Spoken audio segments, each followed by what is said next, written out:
दोस्तों, तो मैं आज एक ऐसे मुद्दे पे बात करना चाहता हूँ आप लोगों से। ऐसी जगह की बात करना चाहता हूँ कि जो इस समय का एक बहुत ही पॉपुलर बनता जा रहा है, पॉपुलर बनता जा रहा है। और सबसे बड़ी चीज़ ये है कि उसमें इतना ज़बरदस्त ठगी का शिकार हो रहे हैं लोग, इतना ज़बरदस्त ठगी का शिकार हो रहे हैं, जो आपको क्या ही बताऊँ। पढ़े-लिखे लोग भी ठगी के शिकार हो जा रहे हैं। तो मैं 2-3 उदाहरण से मैं आप लोगों को बताने की कोशिश करूँगा। आप लोग थोड़ा-सा समय दीजिए ताकि आप लोग ठगी से बच सकें, क्योंकि रोज़ सुनने में आ रहा है कि यहाँ इस प्रकार की ठगी हुई, वहाँ उस प्रकार की ठगी हुई, वहाँ ऐसे ठगा गया, वहाँ ऐसे ठगा गया। तो देखिए, एक चीज़ मैं कल की बात कर रहा हूँ। एक लड़का आया, हमें कहा कि भैया देखिए, एक फ़ोन आया है और फ़ोन पे कहा कि देखिए, गलती से तुम्हारे पे 15,000 रुपया चला गया है।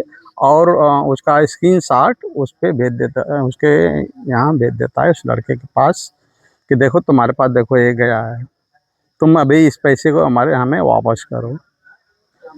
तो लड़का तो थोड़ा चालाक था, वो बच गया। उसने चालाकी क्या किया कि ये भी उसी तरह एडिट करके उसको उसके यहाँ भेज दिया कि लो तुमको 15 की जगह 30,000 दे दिया मैं, ऐश कर। चलिए बच गया। एक दिन की बात है जो मुझे और मेरे साथ घटना घटी, उसकी मैं चर्चा मैं आपसे करना चाहूँगा। वो कैसी ठगी थी, मैं आप लोगों को बताने की कोशिश करूँगा। मैं 49 वाला रिचार्ज करवाता हूँ, अनलिमिटेड वाला। उसमें करवाता था, अब तो मेरा खुद का अनलिमिटेड हो गया है। तो उस समय मैं 49 का रिचार्ज करता था और एक दिन मैं 49 का रिचार्ज किया और फ़ेल हो गया। तो मैं कस्टमर केयर के यहाँ कंप्लेन किया कि भाई मेरा 49 का रिचार्ज फ़ेल हो गया है, आप इसको सही करिए, चाहे दूसरा करता हूँ उसको बैक करिए, वापस करिए मेरा पैसा। तो उसने कहा कि सर 24 घंटे का समय लगेगा, आपको पैसा वापस कर दिया जाएगा। 24 घंटे के पहले ही मुझे एक फ़ोन कॉल आता है और कहा जाता है कि आपका 49 रुपये कट गया है। और आप सेटिंग में गया और सेटिंग में कहा कि इस तरह करते जाइए। मैं वैसे करता रहा, कई तरह घुमाया, घुमाते कहा कि आपके अकाउंट में पैसा चला गया है 49 रुपया। आप पिन खोल कर देखिए, गूगल पे चलाते हो, चाहे फ़ोन पे चलाते हो, चाहे जैसे भी। तो मैं खोल कर देखा, कहा कि नहीं सर, पैसा तो नहीं आया। और उसने क्या काम किया कि मेरा फ़ोन सेटिंग करते-करते लॉक कर दिया। ना मेरा फ़ोन, आधा स्क्रीन लॉक हो गई, आधा में चल रही थी, आधा लॉक हो गई। तो अभी भी मुझे नहीं पता है कि ये ठग है। मुझे किसी की बारात में जाना था, मैं कहा ऐसा भैया ना 49 बाहर न जाए, आप रखे रहो, मुझे इतना समय नहीं, मैं जा रहा हूँ किसी काम से। फ़ोन काट दिया और चल दिया। मैं जैसे ही गया वहाँ पे, तो फिर उसका फ़ोन आया और कहा कि अपना मोबाइल फ़ोन तो देख लो, कैसी हालत है। मैं तुरंत देखा, हाफ स्क्रीन जो है दिख रहा है, आधा में दिखा नहीं रहा कुछ। कहा कि अरे ये क्या कर दिए भैया आप। कहा था तो इसके बाद हमें शक हुआ कि ऐसा ना लग रहा है कि अब मुझे ठग रहा है। कहा कि जैसे जैसे करता हूँ करते जाओ, नहीं तो तुम्हारा फ़ोन ख़राब हो जाएगा। मैं बोला कि ऐसा करता हूँ ना, तुम मेरा फ़ोन ख़राब कर दो, और मैं कुछ करने वाला नहीं हूँ। तब मुझे समझ में आया कि अगर मैं 2-3 मिनट, अगर कोई बारात जानी थी, अगर नहीं जाना रहा होता, तो मैं सेटिंग उस तरह से करता और मेरा पैसा जो फ़ोन पे में था, चाहे यूपीआई में था, वो निकाल लिया होता। तो दूसरी विधि देखिए, ये तो हमारे में घटना घटी। एक दिन की मैं घटना बता रहा हूँ। एक औरत आई और कही कि भैया, मेरे लड़के की नौकरी लगने वाली है और इस नंबर पे अभी 2500 रुपया सिर्फ भेजना है, और आप किसी को बताना मत, भेज दो, क्योंकि हम लोग के पास आते रहते हैं लोग।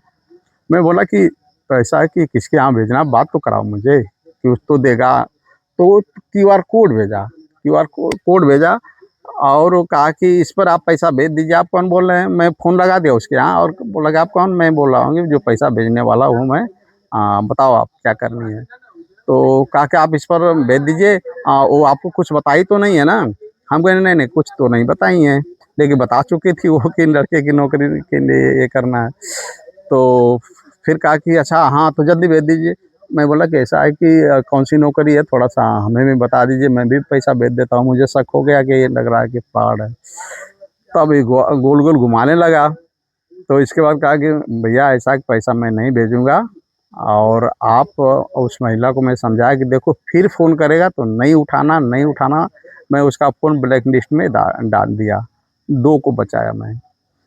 फिर मैं बता रहा हूँ कि एक दिन एक मेरे गांव की महिला आई और कही कि भैया मेरा आवास आया है और फ़ोन आया था कि लखनऊ से कि आप ऐसा करिए कि 2500 रुपया हमारे अकाउंट में भेज दीजिए। आपकी पहली किस्त तो 40,000 की होती है, आपका आवास आ चुका है, 40,000 रुपये आपके खाते में तुरंत इसके बाद मैं भिजवा दूंगा। लखनऊ से मैं बोल रहा हूँ, आपका आपको मैं देख रहा हूँ, देखिए आपका नामे है, पति का नामे है। तो इस जब इस बात को मैं सुना तो मैं हैरत में हो गया और दंग रह गया कि आखिर उसको जो नंबर था, आवास प्लस की एक सर्वे सूची थी, उसके हिसाब से उसने पूरा इसका नंबर निकाला, तो ये आवास प्लस की सूची लीक आउट होती कैसे है?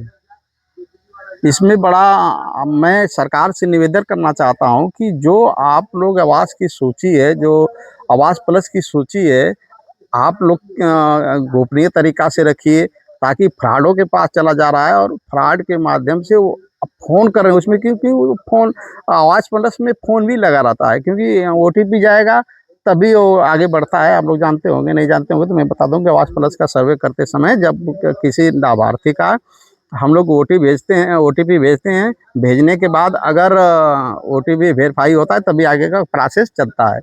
तो उस तरह तो वो फ़ोन पर नंबर पा जा रहे हैं, नाम पा जा रहे हैं, पति का नाम पा जा रहे हैं।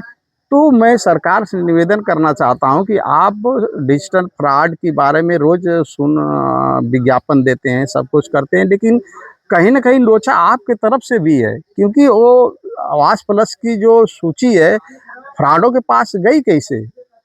तो दोस्तों ये था फ्रॉड। मैं कल फिर मिलूँगा इसी टाइम, इसी जगह। मैं हरिवंश सिंह चौहान। Okay, bye.